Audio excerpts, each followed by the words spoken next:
some of the players that got the attention during the game, and deservedly so. I would be remiss if I didn't compliment the starters, because, you know, we've gone a couple of years. I could give you Black Hills State, Western State, and a few other teams that we thought weren't quite as competitive. And we did not get the leads that we needed to be comfortable to allow some of those other guys minutes. That's not what happened tonight. I knew that there was an emotional lift the other day, obviously, and I told them to expect a much lighter crowd, and that should not affect your play. And certainly it didn't. Our starters got off to about a 20-7 or 20-8 lead, which allowed our other guys to show what they can do. And I'm not the most liberal guy in the world when it comes to minutes, but I felt very comfortable because they did get that lead. So, you know, Jason McManaman, Jeremy Lieberman, in particular, a guy who's worked as hard as anybody I've been around this past season, Matt Sellers, really a terrific job from start to finish. And had it not been for those last 3 minutes when I think fatigue kicked in, I think they could have held that team to under 40. All right, so were you equally impressed with the way your starters came out, or the bench, or was it an equal type thing that you were? I thought it was a good night for everybody, but we could not have had that night had it not been for the start that those guys gave us. And again, you know, that hasn't happened the last couple of seasons, so that's a good thing for these guys. The only disappointment of the evening was, you know, Herndon couldn't dress up the second half. He had some severe migraines at half, and didn't have his medicine here. So we just opted to keep him off the floor. He'll be fine tomorrow.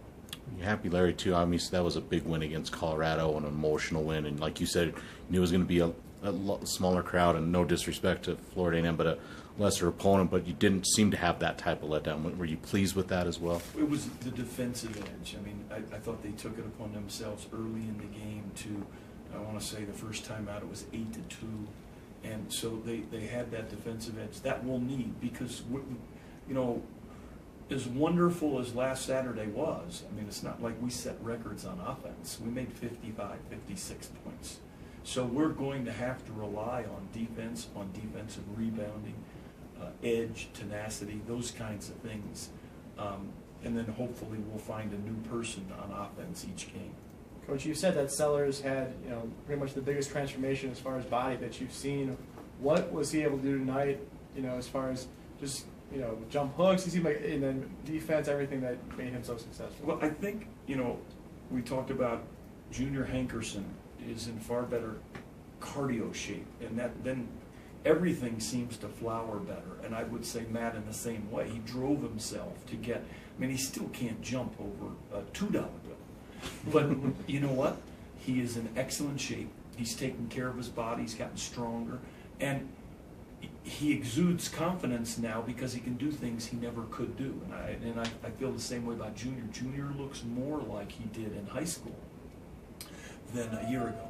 Very obviously, Jason has come in the first 3 games and given you guys some threes and spark off the bench, and just, you know, talk about him. It seems like the redshirt year did do him some good, and it seems like he's a guy you have confidence in to come off the bench and put in the game. Yeah, I like our rotation now. I think the minutes will be different. I try to remind those guys every day. You could go from 18 to 3 and back to 12 and then down to 2.